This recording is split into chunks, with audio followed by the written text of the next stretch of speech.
Hello and welcome to the 14th episode of the Eternal Top 10 series. In this series I will talk about the 10 cards with the most competitive success in Eternal's history that fulfill a certain condition. In this case they have to be a dragon or a card that summons dragons.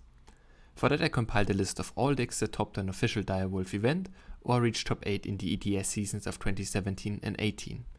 The ranking is then based on a point system. Each tier 1 top grants 2 points and each tier 2 top grants 1. The tiers are either based on how far the deck went or on how important the event was. For a more detailed explanation, check out the introduction video on my channel. Dragons are a staple of card games and Eternal is no exception to that. Their nature as ferocious, strong beasts means that they are usually high cost units with strong stats and or powerful effects, and most cards on this list are no exception to that. I made the decision to not only include dragon units, but also any card that summons dragon tokens, 2 of which made the list. I still excluded cards that have synergy with the tribe without summoning any token of the tribe, but I quickly go over the 2 cards of that group that would have made this list based on their points. The first is Draconic Ire, which would have been rank 7 with 94 points. It was a staple in any dragon tribal deck and even played in some decks with just a few dragons, because it meant that any dragon could also remove an attachment without needing to draw and use another card in hand, thanks to an easy to achieve bargaining condition. The second one is Voprex's Choice, which would have been rank 8 with 91 points. While it has Dragon's Energy with the Void Recursion effect, and while it was played in most dragon lists that included Shadow Influence, it got most of its point in normal Stonska Acro and midrange lists thanks to the efficient second removal option. With those 2 cards out of the way, let's get to the real list. As always, feel free to write your guesses about which cards made the top of the list, or your questions about how close some cards that you expected to see missed out in the comments. First up we have Akanta Ascending. She's a 2-power double Shadow Influence 2-1 legendary unit. While you have at least 4 Shadow Influence, she summons a 2-1 elf when attacking. While you have at least 6, she gets +2/+2 and flying. And while you have 8 or more, your opponent has to sacrifice a unit whenever Akanta hits them. Akanta is part of the 5-card Ascending cycle, which was released in the Awakening campaign in September 2020. Contrary to the other 3 successful ones, Kira, Charal and Alnet Ascending, she didn't see any significant throne play in 2020, only achieving 1 single top 64 in an Archenport midrange deck. But while the other Ascending units dropped in popularity in 2021, Akanta became a staple in 2 different Shadow midrange decks, one at the start of the season and one at the end. The one at the start was Evenfell midrange. Back then Evenhanded Golem was a 1-1 and didn't have the option to buff itself, but he would draw 2 cards in summon instead of just 1, which was a strong enough incentive to give up on all odd-costed cards, especially in Fellen because it had access to the best even market access in Vinecrafter, and strong options to catch up on Lost Tempo like Marvel of Huntress, which used to be a 2-cost 2-1. Akanta was another strong tempo play in the deck once you reached the later influence thresholds, which was not too difficult because all power cards in the deck generated Shadow Influence, and because most even Fellen lists also played Shadow Symbols to reach Akanta's thresholds even faster. After some nerfs and the release of Set 11, even Fellen fell out of popularity, but Akanta found a new home after the big balance patch on September 2nd, 2021 completely changed the throne meta. After that patch, Stonska midrange with a focus on Shadow Influence, often called Stonska Seal, became a tier 1 deck. The deck's mix of grindy midrange cards like Tasbu, Exploit and Xo, who used to draw a treasure trove on Fate, with high tempo cards like Open Contracts, the namesake Seal, Cabal Strongarm and Akanta, meant that it could both keep up with aggro in the early game and still outgrind other midrange or even control decks. That deck also played Shadow Symbols to make a turn 2 Seal more consistent, which helped Akanta as well. But while the deck remained somewhat successful in 2022, Akanta often got replaced with either more aggressive cards like Jack Mercenary Hunter, or with better anti-aggro options like Twisted Farmer. In Expedition, Akanta wasn't very successful, only getting a few tops in Xenon and Mono Shadow midrange decks in 2020, and in Stonska Seal in 2021. Next up, we have Kenna Uncontained. She's a 4 power, 4 primal and 2 fire influence, 4/5 legendary unit with flying and killer, and she draws a spell from your void after you hit an opponent with 5 units as her ultimate effect. Kenna was also part of a cycle. In set 9 Arch and Devs, every dual faction got a 4-cost legendary unit that required 4 influence in its first and 2 in its second faction. Like Akanta, Kenna had a bad start in Throne compared to some of her cycle partners, but she became a lot more popular in 2021. One big reason for that was the release of Sling of the Chi at the end of the 2020 season.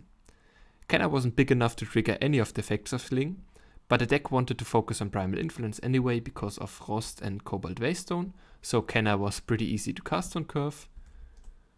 And she was a very powerful card against aggro and midrange decks, usually taking out a unit without dying the turn she was played, which meant that she would stay on board as a strong blocker or attacker with the potential to generate additional value with her ultimate ability later.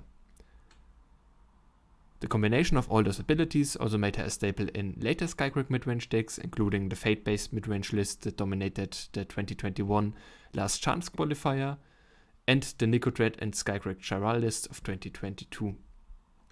Contrary to Akanta, she also saw significant success in the 2020 Expedition season as a part of FTP and Skycrack token decks, both of which went wide enough with units to trigger Kenna's ultimate ability consistently.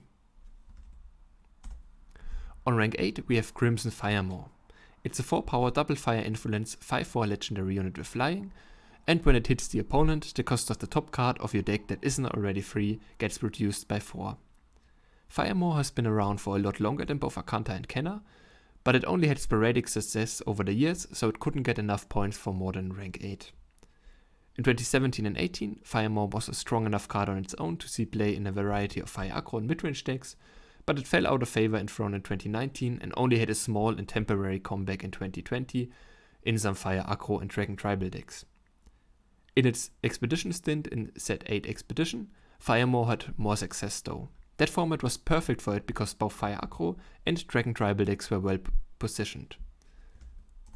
It saw play as top end in some Rakado aggro lists, most of them playing a copy of Draconic Eye in the market to get extra free value out of Firemaw, and in Skycrack and to a lesser extent Stonescar and FPS dragons, in which Firemaw profited from additional dragon synergy cards like Dragonforge, Cinderclutch and Spellbound Vestige, the later of which would allow for a turn-free Firemaw. Next up we have our first card that made a list because it summons dragons, Savage Incursion. It's a 5 power triple primal influence legendary spell that deals 3 damage. If the opponent has at least 10 cards in their void, you also draw 3 cards, and if they have more than 20, you also summon 3 6/4 dragons with flying and overwhelm. Incursion has seen consistent Throne play since its release in set 8 Echoes of Eternity in early 2020, but the tribe of the tokens it summons rarely mattered. What mattered more was the fact that it could decide games on its own if you reached the 20 card threshold, while also being a good draw spell if you only reached 10. The decks that played Incursion either used cards to fill the opponent's void, like Fell Mill, which played cards like Strange Broker and Mournful Deathcap, or, and that was the majority of Incursion's Throne tops, they tried to prolong the game long enough for Incursion to be a finisher, so mostly control decks. In 2020 and 2021, that included things like Skycrack, Horror and FGP control. In 2022, all of those except for Horror control fell out of favor, so all 8 Incursion tops in that season came from Horror.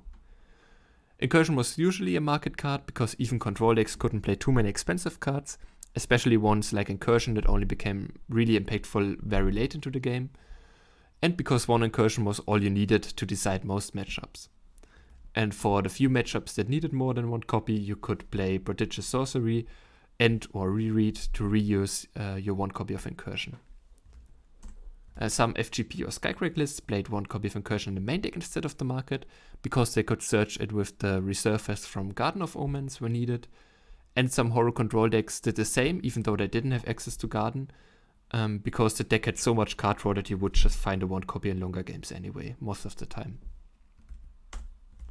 Incursion also saw some success in 2020 Expedition, mostly as a market card in FTP tokens, Elysian spells, TGP control and mono primal midrange. On rank 6 we have one of the flagship cards of that same expedition season, Eclipse Dragon. Eclipse Dragon is a 5-power double fire influence 4/4 rare unit with flying, charge and quick draw that grants you 3 power at the start of your opponent's turn. While Eclipse Dragon is mostly known for its success in Expedition, it also saw a fair amount of roam play in 2019 and 2020. In 2019 it was mostly played in aggressive Stonescar decks, where it played well with fast spells like Pre-Nerf Torch and Annihilate, while also being a solid finisher that could attack into most commonly played flyers like Shelterwing Rider, Valkyrie Enforcer, Horror Pacifier and Winchester Merchant.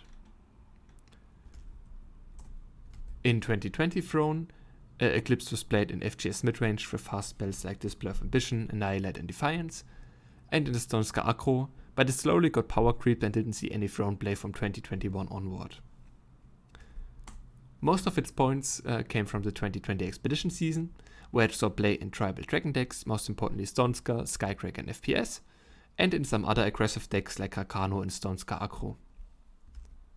In that format, Eclipse Dragon worked very well with commonly played cards like Blazing Salvo, which used to cost 1 power and which could grab Backlash to protect Eclipse Dragon against removal, Dragon Forge, which you could just use to search another Eclipse Dragon, and Wisdom of the Elders. Next up we have the second and final card that is not a dragon itself, but summons a dragon token, Thunder of Wings. It's a 5-power 1-fire influence uncommon spell that summons a 4/1 dragon with flying and charge, and you can exhaust one of your units to reduce the cost of this card by 2. Like Savage Incursion, Thunder of Wings was released in Echoes of Eternity in early 2020, and it had immediate success in Throne, but contrary to Incursion it was mostly played in aggro decks. 5 power was a steep cost for 4/2 and later 4/1 with flying and charge, compared to something like Eclipse Dragon, which was a 4/4 with even more upside. And even Eclipse Dragon didn't see much play in Throne aggro list at that point. But the fact that you could reduce the cost of Thunder of Wings by 2 quite easily in aggro decks with enough cheap units made it a lot more accessible than a real 5-cost card like Eclipse Dragon. That way you could play a 1-drop and Thunder of Wings on turn 4 and not even lose out on an attack, or you could exhaust a small unit that couldn't get a good attack in any way on turn 3. Because of that, Thunder was a highly played card in different Throne aggro decks like Monofire or Skycrack aggro, but it lost a lot of momentum after the nerf from 4/2 to 4/1, which made it very weak against highly played cards of the time, like Blight Moth, which used to cost 2 power. Even after the Blight Moth nerf, it never really got its staple status in Throne aggro decks back, only getting a few tops in the main deck of Skycrack aggro in 2021, and the cracked the Earth market of FDJ Creation Project decks in 2022. In Expedition, it saw widespread play both before and after its nerf though. Before the nerf, it was played in different kinds of fire aggro decks, most importantly Rakano and Brexis aggro, but also in the cracked the Earth market of some FTS and FTPS sacrifice token decks. After the nerf, so in the set 9 format, it remained a staple in the commonly played aggro decks of the format, which was Skycrack, Stonescar, Monofire aggro, but it didn't see any play outside of those typical aggro decks anymore. On rank 4 we have another 2020 Expedition staple, Carved Solar Dragon.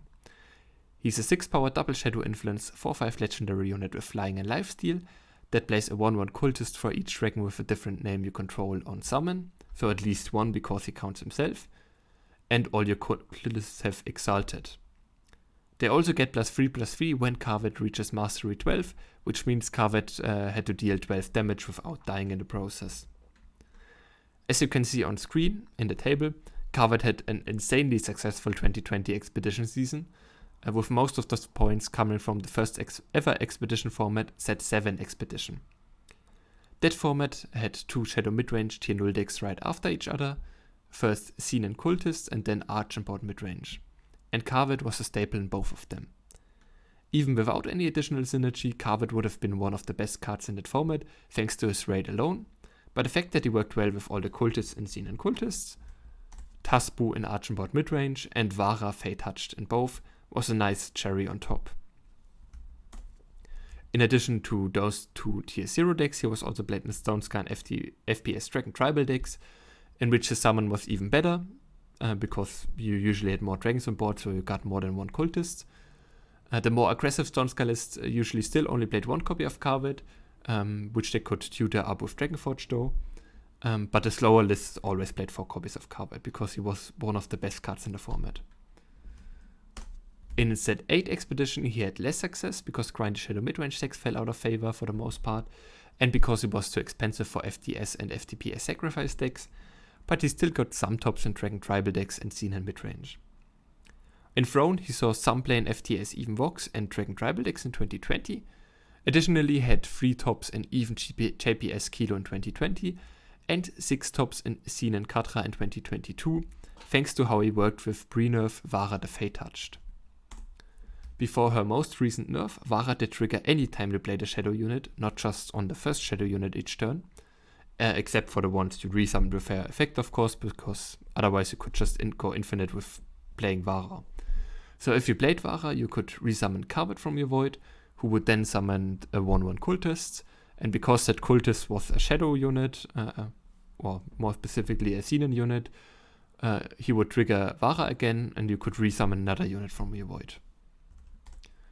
The Even GPS Kilo decks could do this very consistently by sacrificing Carvet with Kilo to summon Vara from the deck, because Carvet had 2 battle skills, so you could summon an 8-drop, and then that Vara could resummon the Katra the Carvet you just sacrificed, and would trigger again because of the cultist. The Xenon Katra decks on the other hand used self-mill effects like Sporefog Summon effect to set up the void for a big Grasping at Shadows turn, where you would get back Vara, and then Vara would trigger and bring back something like a Carvet, and then would trigger Vara again, you could bring back something else. On rank 3 we have the recently buffed, or more precisely reverted, Soulfire Drake. It's a 5-power triple fire influence 5/2 legendary unit with flying and charge, and when it dies every unit in your deck randomly gets either flying or charge. Drake was part of the first set The Empty Throne and was one of the most infamous and widely played aggro finishers of the 2017 ETS season. While that one format was already pretty powerful, it was still a lot slower than today's Throne format, which meant that aggro decks could play a few more 4 or 5 drops than today, and Soulfire Drake was one of the best options in the time, next to cards like Bandit Queen or Deepforged Blade. Drake would usually deal 5 damage the turn it came down, and if your opponent didn't have a Transform or Silence effect like Dashed Marshal or Polymorph, the Entomb effect of Drake would give you additional reach to finish the game, even if the opponent had removal for Drake. All that together made it a staple in Stonescan Rakano aggro, usually at 2 or 3 copies because you still didn't want too many 5-drops, and it made him a widely played sideboard and sometimes main deck card in Stonescar and later Praxis midrange, which would side in a few copies to have additional pressure against slower decks. After the nerf to 6 cost in early 2018, Drake stopped seeing competitive Throne play completely, but it was able to make a small comeback in set 8 Expedition as a one-off that you could tutor with Dragonforge in different Dragon Tribal decks. Next up we have another set 1 Dragon, Black Sky Harbinger. It's a 6-power, 1 primal and 1 shadow influence 4/5 legendary unit with flying, lifesteal that deals 1 damage to every enemy on summon. That summon effect could help you stabilize, especially against decks that went wide, which was a good effect to have for an expensive unit. After that you created an 8 life gap between you and your opponent each turn by just hitting them with Harbinger, which meant they needed to have a fast answer for it or it would win the game on its own. Thanks to those strengths, Harbinger was a staple in Feln, FPS and later on the occasional played JPS and TPS midrange decks of 2017, 18 and to a lesser extent 2019. Usually in the main deck at least 2 or 3 copies. But in 2020 the game got a lot faster, which made it harder to justify 6-cost units in front midrange decks, which meant that Harbinger was usually only played in decks that had special synergy with it from that point onward. The most prominent example of that was Feln Reanimator. In the deck you would set up your void to resummon a Vara with Grasping at Shadows, who would then in the best case summon a Sindel revealed from your void, and the Helicy of a Sindel would trigger Vara again because they were shadow cards. So you could summon something like Harbinger from your void, which would help you stabilize thanks to life gain, and draw a card with a Sindel because the 1 damage to the enemy would trigger a Sindel's effect. That deck died out in mid-2020 after a very successful 2019 and early 2020 season, but Harbinger remained playable in even JPS Kilo decks, in which Kilo could sacrifice it to summon Vara, similar to what I already said about Covered earlier. And Harbinger was also played in Feln Sanctum and later on in Feln Moon decks, in which Harbinger could be used as a board wipe in combination with either of those namesake relics, because giving Deadly to Harbinger of course meant that he would just kill every unit of the opponent. Those decks didn't really see widespread throne play though and died out towards the end of 2021, which was also the end of Harbinger's success in Throne. It got a last hooray in Set 11 Expedition as a staple in Feln and FPS Moon decks, but even with those tops it could barely reach half the amount of points that our rank 1, Xo of the Endless Horde, amassed. Xo is a 6-power triple fire influence 6/6 legendary unit with flying and inscribe that creates and draws a fire sigil on summon, and when he attacks you can pay 2 power as often as you like to deal 1 damage and create and draw a treasure trove that many times. But that is the nerfed version that never saw any competitive play. Before Xo got nerfed out of competitive play in early 2022, he used to be more expensive, without inscribe and any summon effect, but he was still miles better than the current version, because he used to create and draw treasure trove as a fade effect. So that means whenever you drew him from anywhere, you would also get a treasure trove in hand. As a short reminder, treasure trove is a 2-cost factionless spell that draws a card.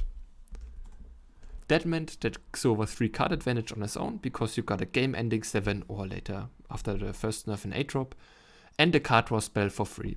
But he was even better if you combined him with cards that made use of excess cardboard in hand, because both he and the treasure trove were clunky cards, especially against more aggressive decks. So swapping them for something from the market with a merchant or smuggler, discarding them with an Honor of Claws, or plundering them with exploit was often better than playing them. In his strongest season, 2019, the market shuffle aspect was the most important. Xo was a staple in the 2 most successful decks of the early and mid-2019 season, FGS and FTP midrange, and both of those decks usually played 8 smugglers and or merchants, sometimes a little bit less, but sometimes also more. And not all of them could draw a Xo from market, but you could use one of the ones that couldn't, like Hidden Road Smuggler in FGS or Great Valley Smuggler in FTP, to put a Xo into market. You usually played 4 copies in the main deck, sometimes 3, but usually 4. And then later you could get a Xo back with one of the smugglers that could draw him, to get 2 treasure draws for free in the process, because you still got a card from the market, and 2 treasure draws. Like the first time you draw Xo, you got 1, and then when you got him back from the market. Back then the game was also slower, and Xo used to cost 7 power, so playing him in the late game wasn't out of the ordinary, and then you could use his Amplify ability to get even more card advantage. The market shuffle aspect remained important throughout Xo's competitive history and made him a mainstay in fire midrange decks. Additionally, his synergy with cards like Strategize, Honor of Claws, and later on Crafty Occultist made him even better in decks with Primal like Skycrack Control, Skycrack Midrange, and Skycrack Sling. And his synergy with Plunder was especially useful in Stonescar Seal, because both the namesake Seal Cabal Strongarm and Exploit could plunder away Xo or the Trove early on to basically get a power card for free.